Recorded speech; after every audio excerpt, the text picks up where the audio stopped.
Semangat. Oke, kalau semangat kita lanjutkan kembali ya. Sekarang masuk ke langkah kedua, Bapak Ibu ya. Langkah kedua adalah pengertian daripada stunting. Ya, pengertian daripada stunting. Nah, di sini sebelum saya menjelaskan mengenai stunting itu apa, saya ingin tanya dulu kepada Bapak Ibu semua ya. Apakah pernah mengetahui atau melihat ya terkait dengan istilah stunting? Ada yang tahu istilah stunting apa? Kurang gizi Pak. Kurang gizi. Ibu taunya dari mana itu? Dari posyandu. Oh, di posyandu ketika Bu Nuni mengantarkan anaknya ke posyandu. Siapa lagi Bu? Ibu siapa? Pertumbuhannya. Anu Kadempet. Anu kayempit. Jadi kirang etana. Ibu tahu di mana? Di posyandu. Oh, di posyandu. Yang telah menyampaikan pendapatnya terkait dengan stunting. Sekarang ini ya berarti stunting itu adalah pertumbuhan di mana anak memiliki tinggi badan yang memang kurang ya Bu, tidak sesuai dengan usianya. Tapi pendek itu tidak sama stuntingnya atau belum tentu stunting. Nah, pilih ibu misalkan lecek si pasan cenah anu pendek mah eta teh stuntingnya. Ulah menghakiminya Bu, ulah menghakimi misalkan anak tatangga usiana teh sama 3 tahun tapi tinggi badannya lebih rendah. Ulah dihakimi bahwasana si eta teh stunting. Lu bisa menghakimi mah eta mah kewenangan di pihak bidan atau dokter. Nah, jadi ibu mah ulah ngahakimi ya. Kayak biasa jadi picario. Nah, panginten. Kita lihat ya Bu. Di sini ada gambar 2 orang anak laki-laki. Ya, 2 orang anak laki-laki. Saya belum kasih nama. Ini saya kasih nama aja Ariel ya. Yang kanan Ariel. Nah, di sini Bapak Ibu bisa lihat ya. Apa perbedaan antara gambar A dengan B, Bu? Kalau gambar A tinggi badannya 8 tinggi. Kalau yang B pendek. Nah, kira-kira menurut Bapak Ibu di sini ya, yang terindikasi stunting itu ya gambar yang mana, Bu? Yang B. Yang B. Kenapa? Karena tinggi badannya tidak sesuai dengan usia. Nah, benar. Karena tinggi badannya tidak sesuai dengan usianya. Yang A dan B itu usianya sama ya Bu, anak laki-laki ya Bu, sama laki-laki, bukan ini laki-laki ini perempuan, tapi sama-sama laki-laki, usianya juga sama. Namun yang A memiliki postur besar ya, kemudian tingginya 85 cm, sementara yang B itu tingginya hanya 70 cm. Nah, untuk standar tinggi badan usia itu ya, usia 3 tahun itu adalah 82 sampai dengan 95 cm ya Bu. Nah, kalau A masuk ke standar usianya ya Bu. Nah, yaitu 85 cm ya. Rentangnya kan dari 82 sampai 95. Jadi yang ini berarti anaknya sehat ya, terhindar daripada stunting. Kalau yang B ini tinggi badannya hanya 70 cm ya, sehingga usianya sama tapi tinggi badannya jauh. Apalagi ini kurus ya Bu. Misalnya gambarnya harusnya kurusan ini. Ya, ini kurus ya Bu. Nah, kalau 70 cm berarti masuknya itu harusnya dia itu usianya hanya 1 tahun ya Bu. Usia 1 tahun harusnya 71 sampai dengan 78. Kemudian yang usianya 2 tahun itu harusnya 80 sampai 92 cm.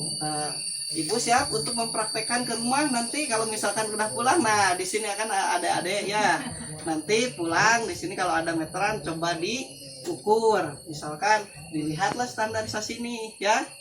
Baik Bu, paham? Paham. Baik. Nah, kenapa ini terjadi stunting? Nah, resiko stunting itu Bu lebih tinggi ketika 1000 hari pertama kehidupan ya Bu. 1000 hari kehidupan itu dimulainya dari kapan? Lahir. Ada yang tahu? Nah, betul, dari lahir. Bukan dari lahir Bu, tapi dari mulai mengandung 9 bulan sampai dengan anaknya itu usia 2 tahun. Nah, itu adalah Jadi resiko terkena stunting itu sangatlah tinggi di usia-usia seperti itu. Makanya kalau misalkan Bapak Ibu misalkan sedang hamil ya, yang bapaknya harus memberikan asupan gizi yang terbaik.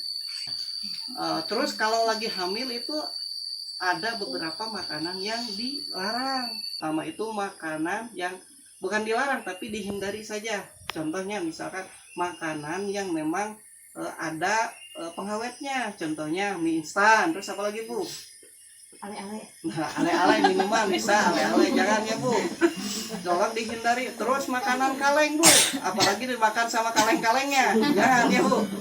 Tapi kalau makanannya saja dia, tapi itu dihindari ya Bu, makanan seperti itu. Kemudian apalagi yang agak dilarang ini, contohnya susu, tapi bukan susu yang dari pabrikannya seperti bebelak, itu mah direkomendasikan.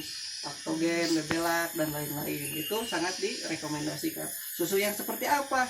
Misalkan ibu itu memiliki ternak kambing misalkan, terus melahirkan, ada kan susunya, si bapaknya meras susunya langsung tanpa diolah ya, langsung dikasih sama ibu hamil, itu tidak boleh ya Bu, tidak boleh ya, kecuali diolah dulu baru dikasihkan kepada ibu hamil. Nah kemudian setelah lahir ya Bu, awas, sekarang itu banyak sekali ibu-ibu yang tidak mau menyusui anaknya ya, mereka beli susu pabrikan, supor ya, diberikan kepada anaknya langsung. Susu terbaik itu adalah ASI ya, susu eksklusif itu adalah ASI ya.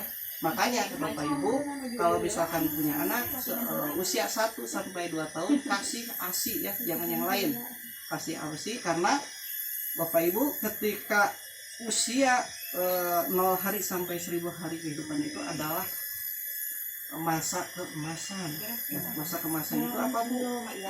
Karena pertumbuhan dari 0 sampai 2 tahun itu pertumbuhannya sangat pesat sekali, baik dari pencernaan, kemudian sistem imun tubuh, kemudian juga perkembangan organ metabolisme ya, itu sangat cepat sekali Bu ya, sehingga kita itu harus memberikan gizi yang terbaik buat anak-anak kita supaya terhindar daripada stunting. Baik ya Bu. Oke, kita lanjut ya, kita akan membuat yel-yel ya Bu. Ikuti saya ketika saya bilang ingin anak sehat, ibu jawab berikan gizi terbaik. Saya coba ya Bu, ingin anak sehat, Berikan gizi terbaik. Nah bagus. Sekarang yang kedua, kalau saya bilang stunting, ibu bilang no gitu ya, sambil gini ya tangannya. Stunting No. Oke, kita coba langkah pertama ya Bu, ingin anak sehat, Berikan gizi terbaik. stunting No. Kemudian satu lagi Bu, are you ready? Ketika saya bilang are you ready, ibu bilang yes, yes, yes. Akhirnya siap Bu? Siap. Oke. Nah bisa ya? Are you ready? Yes, yes, yes. Oke. Sekarang ya mulai ya Bu. Kita coba ya Bu. Ingin anak sehat? Berikan gizi terbaik. Stunting? No. Are you ready? Yes, yes, yes. No.